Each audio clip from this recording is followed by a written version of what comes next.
បាទសួស្តីបងប្អូនទាំងអស់គ្នានេះខ្ញុំមានវីដេអូមួយបាទដែលមិនផ្ញើមកឲ្យបាទខ្ញុំក៏ download យកមកហើយឥឡូវចែកជូនបងប្អូនទាំងអស់គ្នាឲ្យបានដឹងទៅលើបងប្អូនអាចជួយចិត្តប្រើរបស់ free បាទ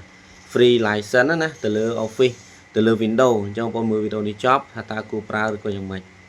វ័យ24ឆ្នាំបង្កើត software free ឲ្យគេ download បន្ទាប់មកលួចលុយ cryptocurrency របស់អ្នកប្រើប្រាស់ចំនួន $1.8 លានទាំងដែលអ្នកប្រើគ្មានដឹងខ្លួនអីបានតិចដើមឆ្នាំ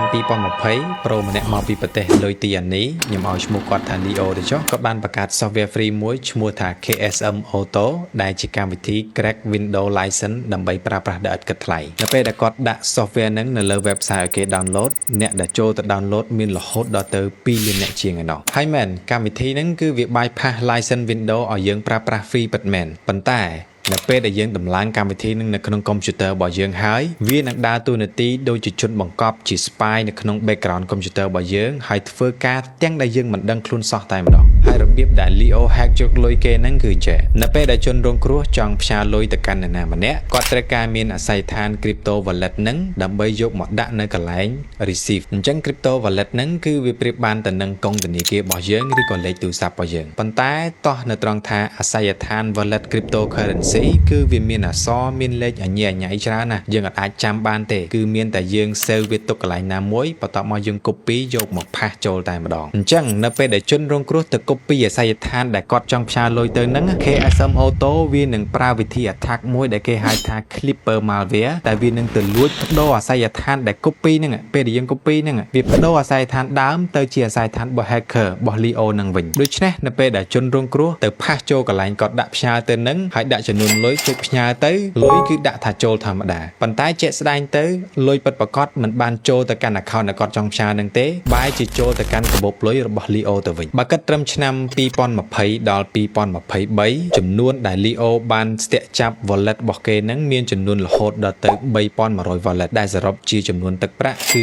$1.8 លានហើយនៅក្នុងនឹងមានជនរងគ្រោះ8នាក់ដែលជាជនជាតិកូរ៉េក្នុងនោះក៏មានម្នាក់ដែលជាសិស្សសាកលវិទ្យាល័យគាត់បានបាត់ Bitcoin ចំនួន1កាក់ដែលកន្លងពេលហ្នឹងគឺតម្លៃវាស្មើនឹង12 លានវ៉ុនហើយគោលបំណងគាត់ថាផ្ញើឲ្យសង្សារទេប៉ុន្តែពេលចុចផ្ញើទៅមិនមែនទៅសង្សារណាទៅចូលកាបូបលុយ Leo បាត់ដូច្នេះករណីនេះធ្វើឲ្យក្រុមប៉ូលីសស៊ើបអង្កេតរបស់ប្រទេសកូរ៉េមានការចាប់អារម្មណ៍ខ្លាំងមែនទែនដោយសារតែករណីអ្នកដែលមកប្តឹងហ្នឹងគឺវាដូចគ្នាមែនទែនដូច្នេះក្រុមស៊ើបអង្កេតក៏បានជីកកកាយឬគល់មើលទៅក៏បានឃើញថាអ្នកទាំង8នាក់ហ្នឹងប្រើប្រាស់កម្មវិធី KSM Auto ដែលក្រឹក Windows License ហ្នឹងដែលជាកម្មវិធីដែលគេមិនណែនាំឲ្យប្រើនោះទេហើយជនរងគ្រោះមិនមែននៅតែប្រទេសកូរ៉េទេគឺមានសឹងតែទូទាំងពិភពលោកតែម្ដងអញ្ចឹងហើយបានជាក្រុមប៉ូលីសនៃទ្វីបអឺរ៉ុបយើងហៅថា Europol និងប៉ូលីសពីប្រទេសលុយទីអានីសហការគ្នាជាមួយនឹងក្រុមស៊ើបអង្កេតប៉ូលីសរបស់ប្រទេសកូរ៉េធ្វើការយ៉ាងស្វិតស្វាញមែនទែនតាមដានករណីនឹងយ៉ាងល្អិតល្អន់ខ្លាំងមែនទែនមកដល់ខែធ្នូឆ្នាំ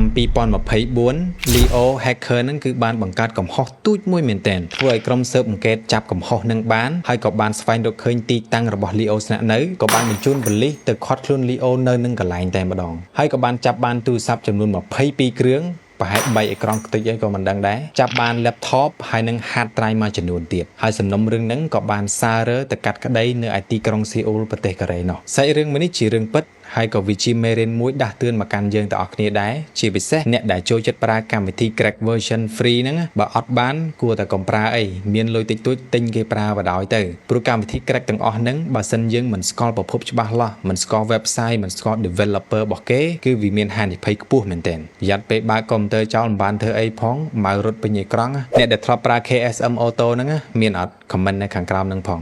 follow ផងបាទអញ្ចឹងដើម្បីកុំឲ្យមានហានិភ័យនឹងកើតឡើងបងប្អូនទាំងអស់គ្នាយើងនឹងគ្នាឈប់ប្រើ KMS free នឹងតទៅទៀតទៅបងប្អូនអាចទិញ license បាទពី Microsoft ផ្ទាល់បាទមាន Windows ហើយនិង Office បាទអញ្ចឹងបងប្អូនអាចតាក់ទងបានបាទតាម Telegram បងប្អូនបានឃើញនៅលើវីដេអូនេះស្រាប់ហើយបាទខ្ញុំបាននឹងរៀបចំ license ជូនបងប្អូនទាំង Windows ទាំង Office បាទយកធ្វើការប្រើប្រាស់ក្នុងតម្លៃធូរថ្លៃសមរម្យបាទមកដល់កន្លែងក៏បានដែរនៅទីតាំងច្រកចូលនៅវិទ្យាល័យទូរខ្ពស់នៅឃុំក្រូចស្រុកព្រៃឈរខេត្តកំពង់ចាម